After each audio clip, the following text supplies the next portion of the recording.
আসসালামু আলাইকুম সুপ্রিয় শিক্ষার্থীরা, শিল্পী Memorial north south school and college কর্তৃক আয়োজিত বিজ্ঞান ক্লাসে তোমাদের সকলকে স্বাগত।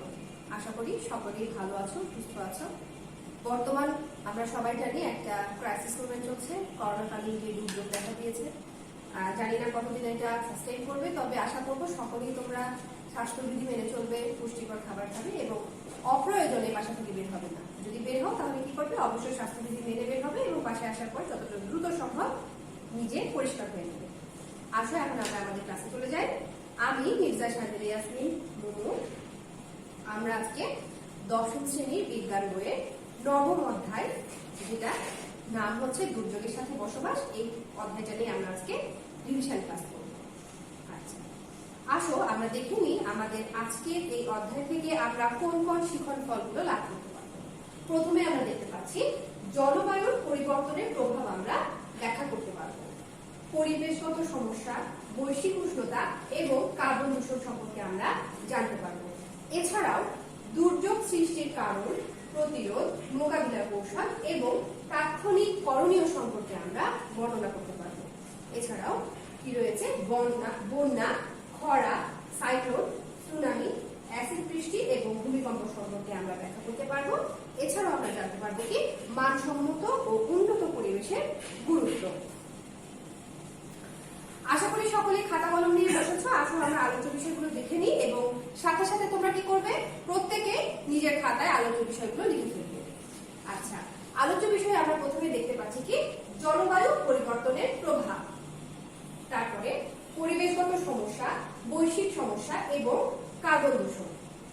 3 নম্বরে আমরা দেখতে পাচ্ছি দুর্যোগ সৃষ্টির কারণ, প্রতিরোধ, মোকাবিলার কৌশল এবং তাৎক্ষণিক করণীয়। তারপরে দেখতে পাচ্ছি বন্যা, খরা, সাইক্লোন, সুনামি, অ্যাসিড বৃষ্টি এবং ভূমিকম্প। এবং সবশেষে আমরা দেখতে পাচ্ছি কি মানসম্মত এবং উন্নত পরিবেশের গুরুত্ব। তোমরা খুব দ্রুত খাতায় লিখে ফেলো আমাদের আজকের ক্লাসে আলোচ্য বিষয়সমূহ।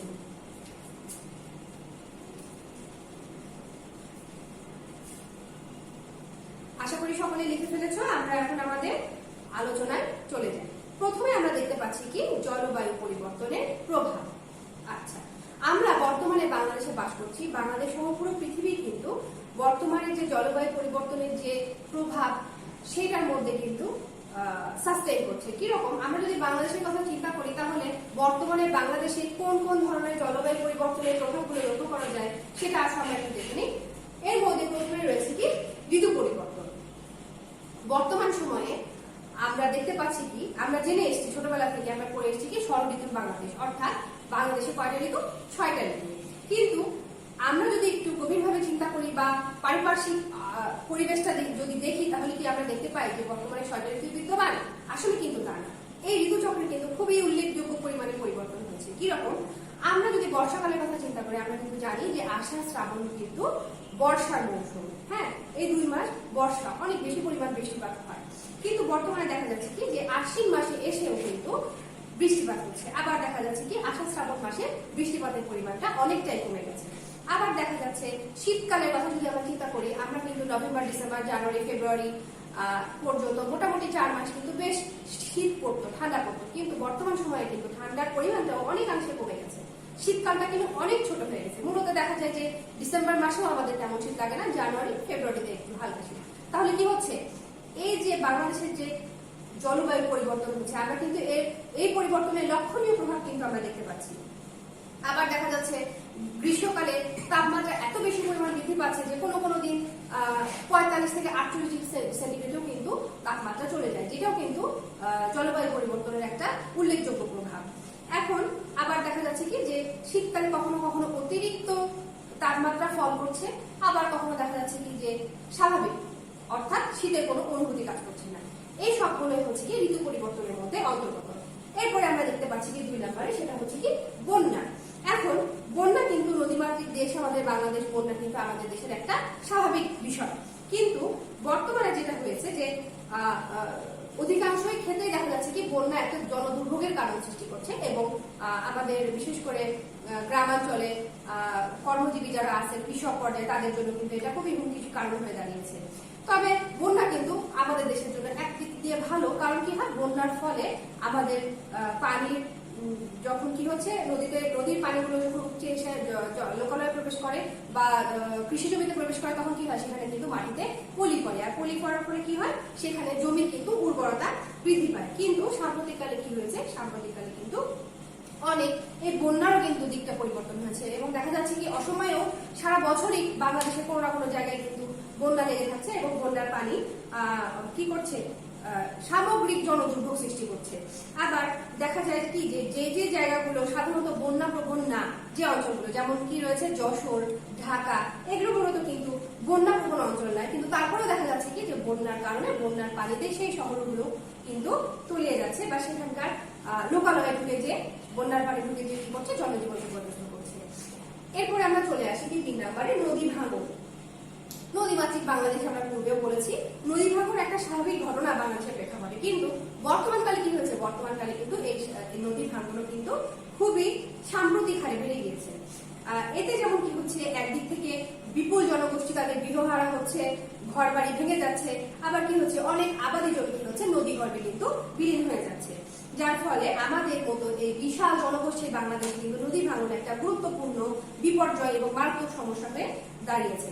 এক সমীক্ষায় দেখা গেছে যে বিগত প্রায় 3 দশকে প্রায় 1,80,000 হেক্টর জমি শুধুমাত্র পদ্মা, যমুনা এবং মেঘনা নদীর গর্ভে বিলীন হয়ে গেছে, যার ফলে কি হয়েছে, সেই জায়গায় বিপুল পরিমাণ জনগোষ্ঠী তাদের গৃহহারা হয়েছে, বিপুল পরিমাণ জমি, আবাদি জমি, সেগুলো কি হচ্ছে, নদী গর্ভে বিলীন হয়ে গেছে। এরপরে আমরা 4 নম্বরে দেখতে পাচ্ছি কি খরা। সাম্প্রতিক কালে আমরা দেখতে পাচ্ছি যে খরা একটা গুরুত্বপূর্ণ সমস্যা হয়ে দাঁড়িয়েছে। যদিও কৃষি প্রবণ আমাদের দেশ, কৃষি প্রধান আমাদের দেশ, এই দেশে খরা মোটামুটি একটা পর্যায়ে গ্রীষ্মকালে এসে স্বাভাবিক হলেও বর্তমানে কি হয়েছে, এটা একটা গুরুত্বপূর্ণ সমস্যায় পরিণত হয়েছে। এর কারণ কি, জলবায়ু জনিত যে বিভিন্ন পরিবর্তন, জলবায়ু জনিত পরিবর্তনের ফলে কি হচ্ছে, আমাদের বৈশ্বিক উষ্ণতা বৃদ্ধি পাচ্ছে, আর বৈশ্বিক উষ্ণতা বৃদ্ধি পাওয়ার ফলে কি হচ্ছে, পৃথিবীর তাপমাত্রা ব্যাপক হারে বেড়ে যাচ্ছে এবং যার ফলে কি হচ্ছে, বৃষ্টিপাত কম হচ্ছে। এই যে আমরা বলেছি পূর্বে কি, ঋতু পরিবর্তনের ফলে কি হচ্ছে, বৃষ্টিপাতটা সঠিক সময়ে হচ্ছে না, বৃষ্টিপাত কমে যাচ্ছে, যার ফলে কি হচ্ছে, কোনো অঞ্চলে তাপমাত্রা একেবারে বেড়ে যাচ্ছে, ওই জায়গায় একেবারে পানি শূন্য হয়ে যাচ্ছে, যার ফলে কি হচ্ছে, প্রবল খরার সৃষ্টি হচ্ছে। আমরা পরবর্তী আলোচনায় খরা সম্পর্কে আরো বিশদভাবে আলোচনা করব।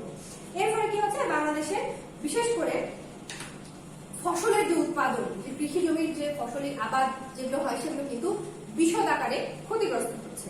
এরপরে আমরা দেখি 5 নম্বরে পানির লবণাক্ততা।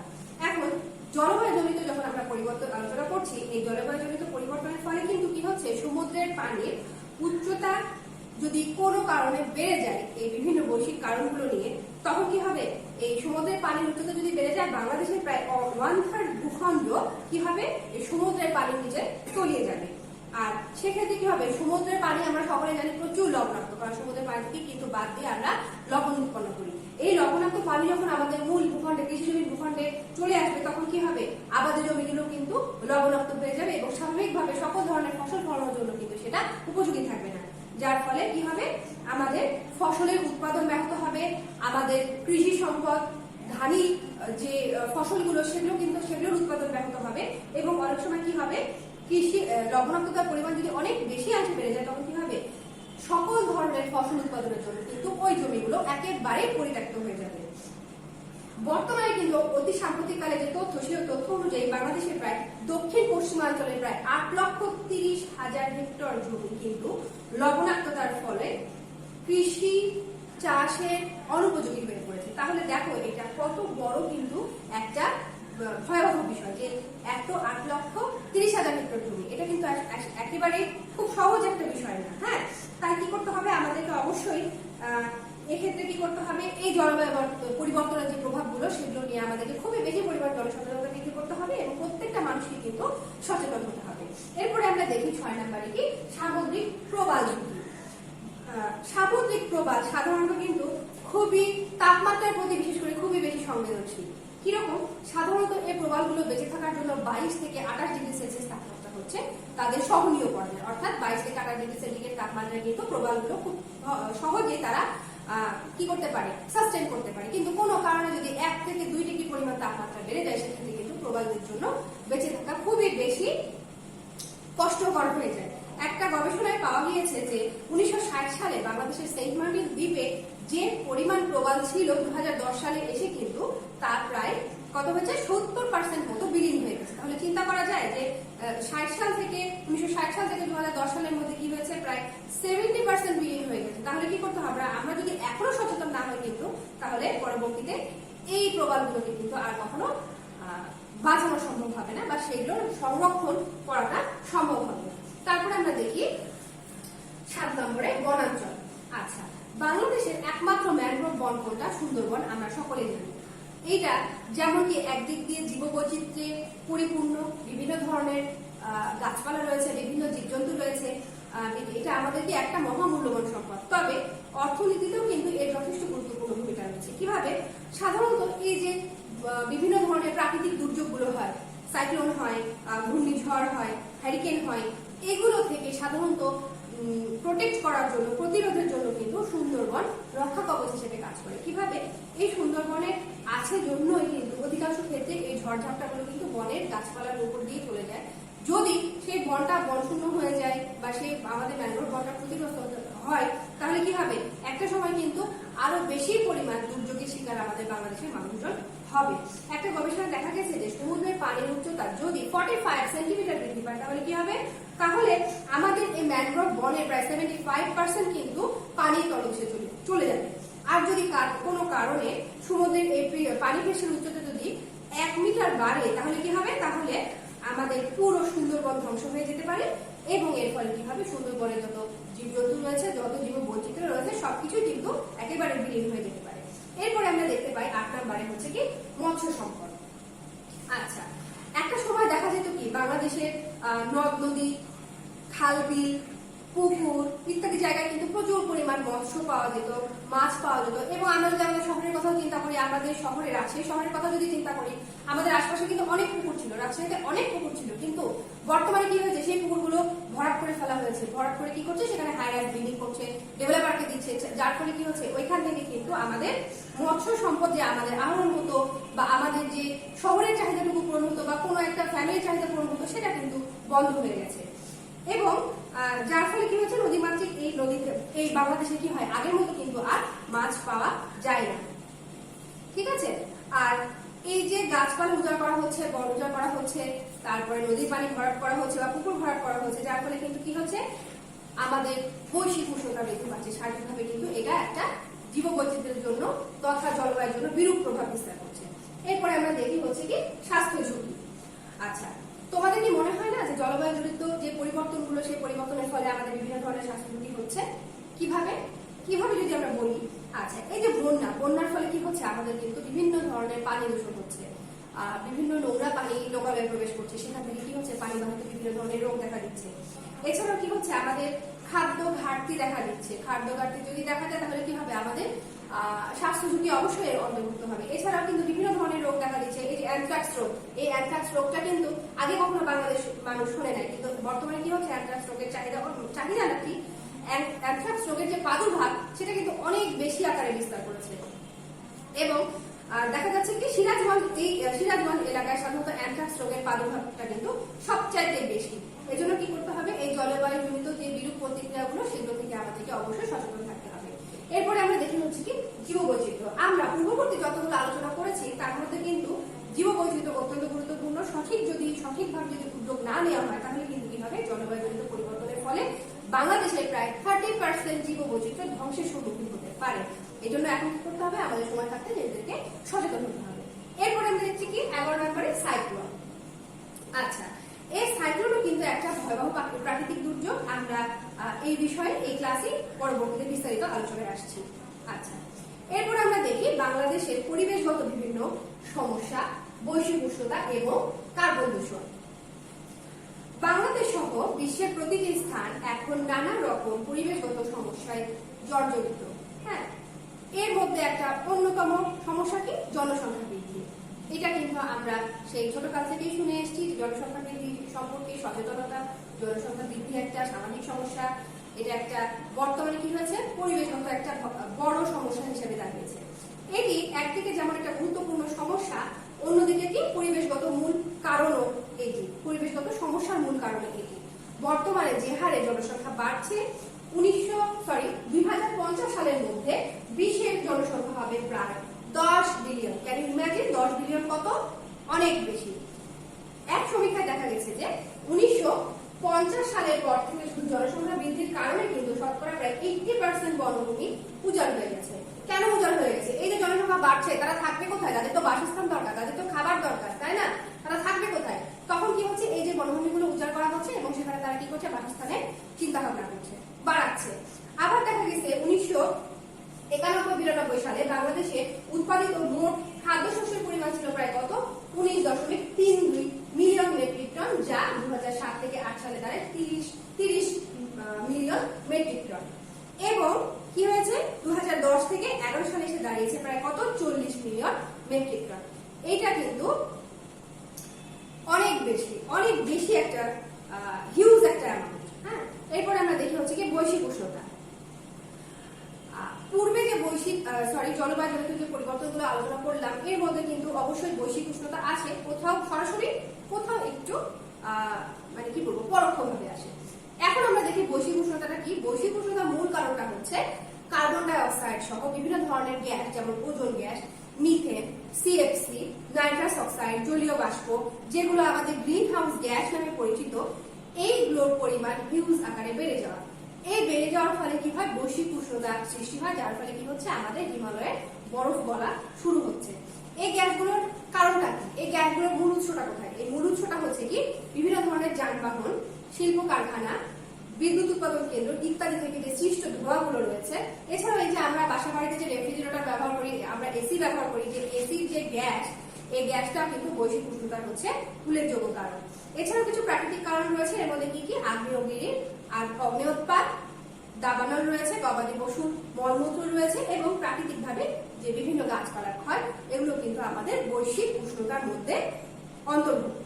এখন দেখি আমরা কার্বন দূষণ। সাধারণত আমরা কার্বন দূষণ সম্পর্কে ছোট ক্লাসগুলো থেকে জেনে এসেছি। কার্বন দূষণটাকে বায়ুমণ্ডলে যে কার্বন ডাই অক্সাইডের যে একটা নির্দিষ্ট পরিমাণ থাকে, সেই পরিমাণের চাইতে যদি এই বৈশ্বিক উষ্ণতার কারণে কার্বন ডাই অক্সাইডের পরিমাণটা বেড়ে যায়, তখন তাকে বলা হয় হচ্ছে কি কার্বন দূষণ। যেমন আমরা কিন্তু আগে দেখলাম কি যে বিভিন্ন কারণে কি হচ্ছে, বাতাসে কার্বন ডাই অক্সাইডের পরিমাণটা বেড়ে যাচ্ছে। এরপরে আমরা দেখবো হচ্ছে কি যে বিভিন্ন ধরনের দুর্যোগ সৃষ্টির কারণ, প্রতিরোধ, মোকাবিলা এবং এর সম্পর্কে যে তাৎক্ষণিক করণীয়গুলো।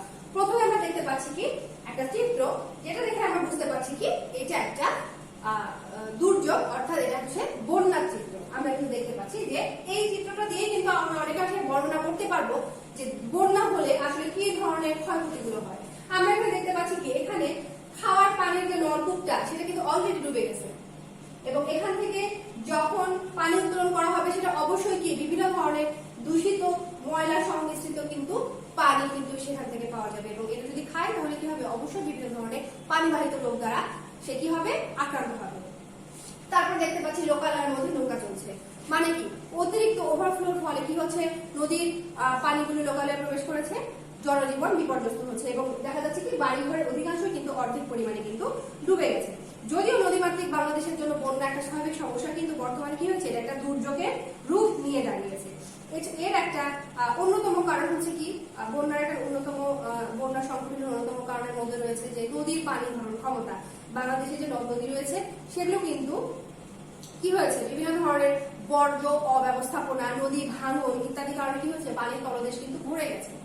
যতটা গভীর হওয়ার কথা ছিল ততটা কিন্তু গভীর নাই, যার ফলে কি হয়েছে, যখন পানি আসছে বন্যার কারণে, বন্যা সৃষ্টি হচ্ছে, তখন কিন্তু ওভারফ্লো হচ্ছে, যার ফলে কি হচ্ছে, আমাদের এই ভারী বর্ষণ বা উজানের অববাহিকা থেকে আসা পানিগুলো এই নদ নদীকে ওভারফ্লো করে কি হচ্ছে, আমাদের জনজীবনে চলে আসছে বা কৃষি জমিতে চলে আসছে, যার ফলে কি হচ্ছে, আমাদের বিভিন্ন ধরনের ক্ষতির সম্মুখীন হচ্ছে। আমরা চিত্রের মাধ্যমে কিন্তু অনেকাংশে বুঝতে পারছি। এখন আমাদের কি করতে হবে, সাধারণত বন্যা হলে কিন্তু আমরা একটা পূর্বাভাস পেতে পারি। সাধারণত যদি বন্যার সময় আগাম পূর্বাভাস বা সতর্ক বাণীগুলো প্রচার করা হয়, তাহলে কি হবে, বন্যাজনিত যে ক্ষয়ক্ষতির পরিমাণগুলো সেটা কিন্তু অনেকাংশে কমানো সম্ভব হবে। বাংলাদেশের প্রায় 58টি নদীর উৎপত্তি স্থল হচ্ছে ভারত, নেপাল এবং ভুটান। তাই যদি আমরা এই সকল দেশ থেকে সহযোগিতা পাই এই বন্যা সম্পর্কিত পূর্বাভাস দেয়া, তাহলে কি হবে, আমাদের কিন্তু বন্যার কবলিত যে ক্ষতিগুলো সেটা কিন্তু আমরা অনেকাংশে রোধ করতে পারবো। তাই কি করতে হবে, আমাদের এই সকল দেশের সাথে আঞ্চলিক যে সহযোগিতাগুলো সেই সহযোগিতার পরিমাণটা আমাদের বাড়াতে হবে। এছাড়া বিভিন্ন সরকারি ব্যবস্থাপনার মাধ্যমে আমাদের উঁচু ভবন নির্মাণ করা উচিত এবং সাধারণত এই বন্যার সময় যেন আশ্রয়স্থল হিসেবে আমরা ভালো আশ্রয় কেন্দ্র তৈরি করতে পারি, সেই দিকে যদি আমরা মানে যথেষ্ট পুনর্বাসনের ব্যবস্থা করতে পারি, আমরা কিন্তু বন্যা থেকে অনেকাংশেই কিন্তু রেহাই পেতে পারবো। এরপরে আমরা একটা চিত্র দেখতে পাচ্ছি, যেখানে দেখতে পাচ্ছি একজন কৃষক সে বসে আছে এবং তার যে জমিটা সেটা কিন্তু সম্পূর্ণটাই ফেটে চৌচির হয়ে গেছে। এর কারণটা কি, আমরা কিন্তু বলেছি বৈশ্বিক উষ্ণতার ফলে কি হচ্ছে, তাপমাত্রা বাড়ছে এবং বৃষ্টিপাতের পরিমাণ কমে যাচ্ছে। এই যে তাপমাত্রা বেড়ে যাচ্ছে এবং বৃষ্টিপাতের পরিমাণ কমে যাচ্ছে, যার ফলে কি হচ্ছে, এই খরা সংঘটিত হচ্ছে, যেটা কি একটা ভয়াবহ প্রাকৃতিক দুর্যোগ। আর আমাদের রাজশাহী অঞ্চল বা উত্তরাঞ্চলের দিক থেকে কিন্তু খরা উত্তরাঞ্চলের জন্য কিন্তু অত্যন্ত ভয়াবহ আকার ধারণ করে, বিশেষ করে রংপুর, তারপরে গাইবান্ধা, এই অঞ্চলগুলো কিন্তু অনেক বেশি খরা প্রবণ অঞ্চল। হ্যাঁ, এখন এই খরা যদি হয় তাহলে কি হতে পারে, আমরা কিন্তু নর্মালি বুঝতে পারছি খরা যদি হয় তাহলে কি হবে, আমাদের এই জমিতে হয়তো যদি খরা না থাকতো কি হতো, আমরা একটা ফসল ফলাতাম, আমরা উদ্ভিদ চাষ করতাম, সেখান থেকে কি হতো, আমাদের খাদ্য ঘাটতি হতো, ওই যে ব্যক্তিটা বসে আছে তার কি হতো, কর্মসংস্থান হতো। কিন্তু যার এখানে কি হচ্ছে, খরার ফলে তার কর্মসংস্থান চলে গেছে, তার খাদ্য ঘাটতি হচ্ছে, সে ফসল উৎপাদন করতে পারছে না এবং কখনো কখনো কি হচ্ছে, দুর্ভিক্ষের কারণ হয়ে দাঁড়াচ্ছে। কেন খরা হয় এটা আমরা বলেছি যে দীর্ঘদিন সাধারণত শুষ্ক আবহাওয়া, বৈশ্বিক উষ্ণতা এবং পর্যাপ্ত পরিমাণ বৃষ্টিপাত না হলে কিন্তু সাধারণত খরা হয়ে থাকে।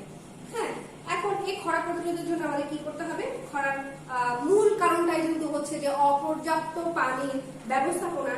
তাই পানি সরবরাহ যাতে বাড়ানো হয় এবং পানি সম্পদের যেন সুষ্ঠু ব্যবহার করা হয়, সেই দিকটাতে আমাদের কি করতে হবে, সবচেয়ে বেশি গুরুত্ব দিতে হবে। এছাড়াও আমরা কি করতে পারি, ফসল উৎপাদনের ক্ষেত্রে কিছু কিছু ফসল আছে যেগুলো সাধারণত খুব অল্প পানিতেই জন্মায়, সেগুলো যদি আমরা উৎপাদন করি, যেমন কি গম, পেঁয়াজ, কাউন, এই জায়গাগুলো যদি খরা প্রবণ এলাকায় আমরা চাষ করি তাহলে কি হবে, সেখানকার মানুষের কর্মসংস্থান জোগাড় হবে এবং তাদের খাদ্য ঘাটতি কিন্তু অনেকাংশে পূরণ করা সম্ভব।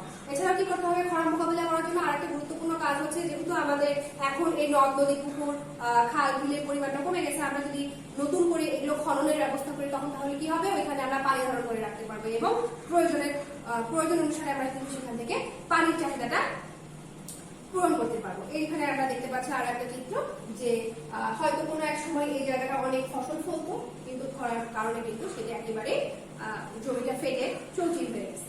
এরপরে আমরা দেখবো হচ্ছে কি সাইক্লোন বা ঘূর্ণিঝড়।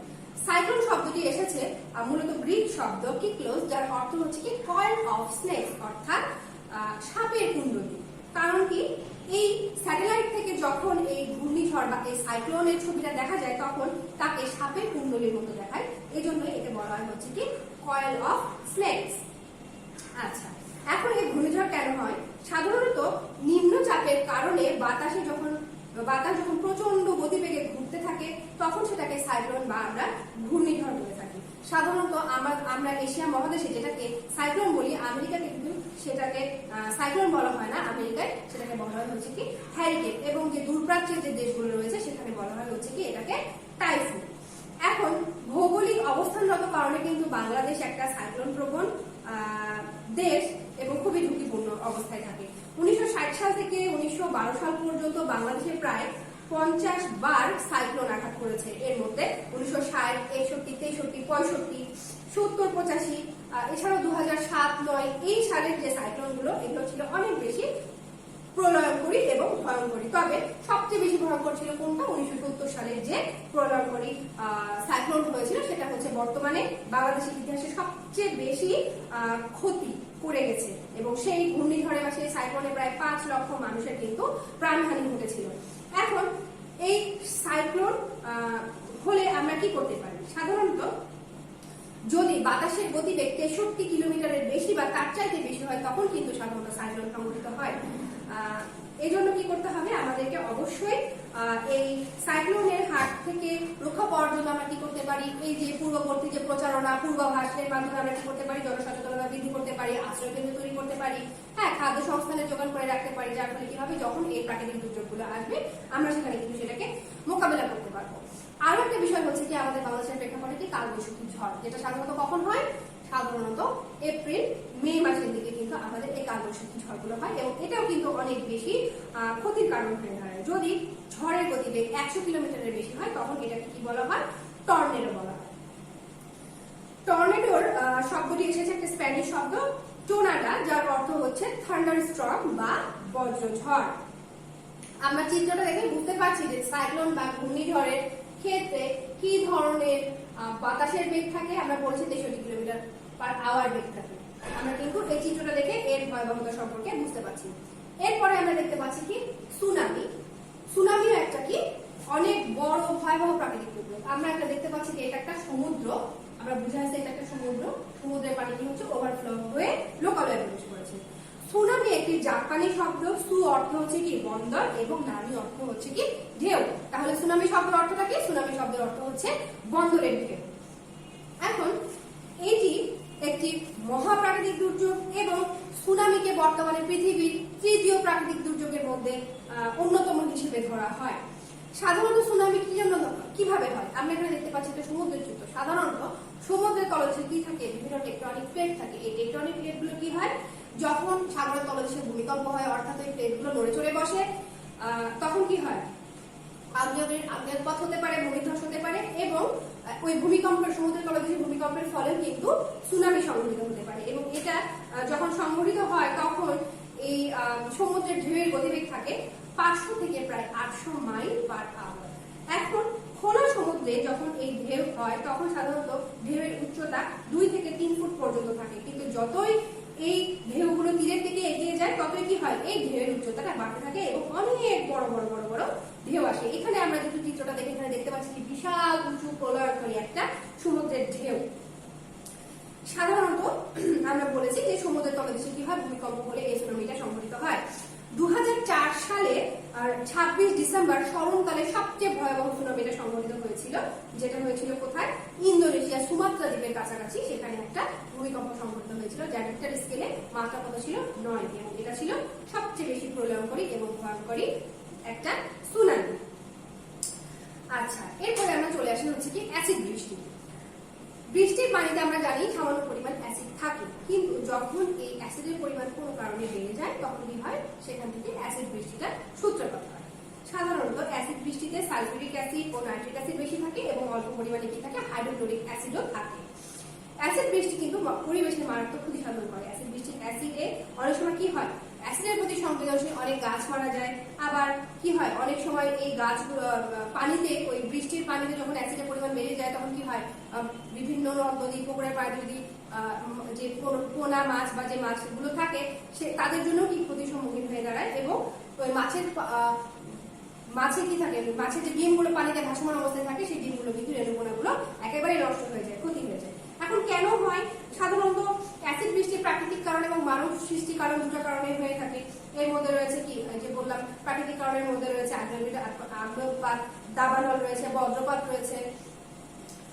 এগুলো হচ্ছে প্রাকৃতিক কারণ। আর মানুষ সৃষ্টি কারণ কোনগুলো? মানুষ সৃষ্টি কারণ হচ্ছে কি, এই যে গ্যাস ভিত্তিক যে বিদ্যুৎ উৎপাদন কেন্দ্র, ইটের ভাটা থেকে নির্গত ধোঁয়া, গৃহস্থলীর চুলা ইত্যাদির কারণে কি হচ্ছে? আমাদের সালফার ডাই অক্সাইড বের হয় ওই ধোঁয়া থেকে, যা কি হয় পরবর্তীতে কিন্তু অ্যাসিড বৃষ্টি তৈরি করে। এরপরে আমরা দেখতে পাচ্ছি কি একটা চিত্র, যেখানে আমরা দেখেই বুঝতে পারছি এটা একটা ভূমিকম্পের চিত্র। আমরা সুনামির ক্ষেত্রে বললাম কি যে সমুদ্রের তলদেশে ভূমিকম্প হচ্ছে।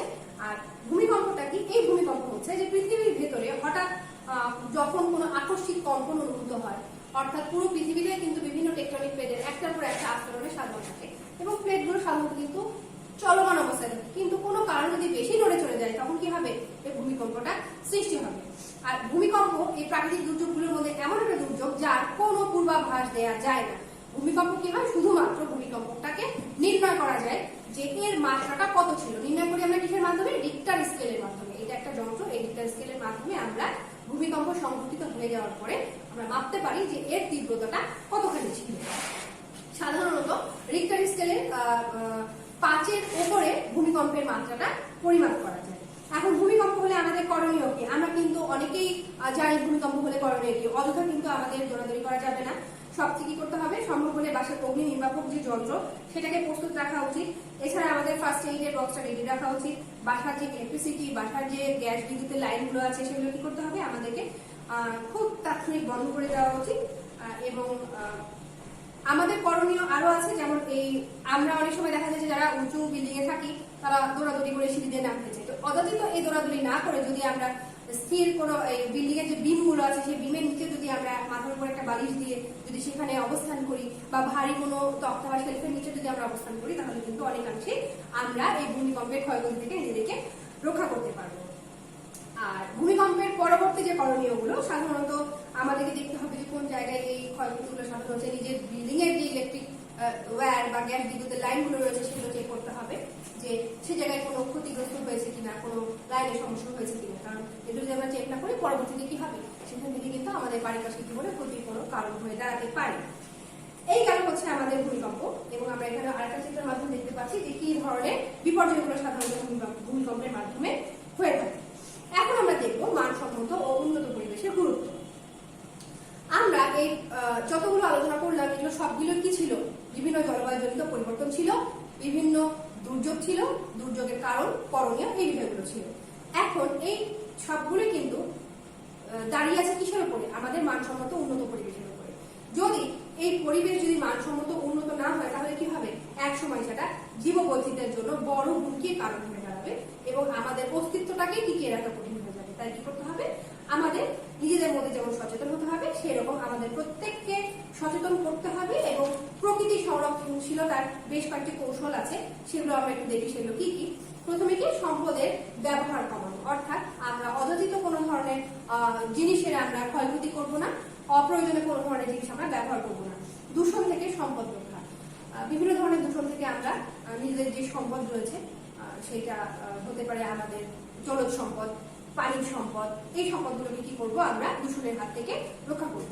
একই জিনিস বারবার ব্যবহার করা, অর্থাৎ আমরা কোনো এমন ধরনের জিনিসপত্র ব্যবহার করব যেটাকে আমরা রিসাইকেল করে ব্যবহার করতে পারি পর্যায়ক্রমে, সেটা যেন আমরা ফেলে না দিয়ে, ওয়েস্ট না করে সেটাকে যেন আমরা কাজে লাগাতে পারি। 4 নম্বরে একই কথা বলেছি যে ব্যবহৃত জিনিস ফেলে না দিয়ে তার থেকে নতুন জিনিস তৈরি করা, অর্থাৎ ওই যে বললাম রিসাইকেল করে সেই প্রোডাক্টটাকে নতুন করে কিভাবে নিয়ে আসা যায়, সেইভাবে কিন্তু আমরা এই প্রাকৃতিক সম্পদের কিন্তু ভালো দিকটা কিন্তু নির্ণয় করতে পারি। তারপরে কি, প্রাকৃতিক সম্পদের পুরোপুরি ব্যবহার, আমাদের পরিবেশে যে পরিমাণ সম্পদ রয়েছে আল্লাহ প্রদত্ত, ইনশাআল্লাহ আমরা যদি এটাকে সুষ্ঠুভাবে ব্যবহার করি, তাহলে কিন্তু খুব সুন্দরভাবে আমরা সুস্থভাবে জীবনযাপন করতে হবে। সবচেয়ে বেশি প্রয়োজন কি, সচেতনতা। আমাদের প্রত্যেকে সচেতন হতে হবে এবং নিজেদের এই সম্পদের পুরোপুরি ব্যবহার সম্পর্কে অবগত হতে হবে। এই ছিল আমাদের আজকের আলোচনা। এখন আমরা দেখি মূল্যায়নে কি বলা হয়েছে।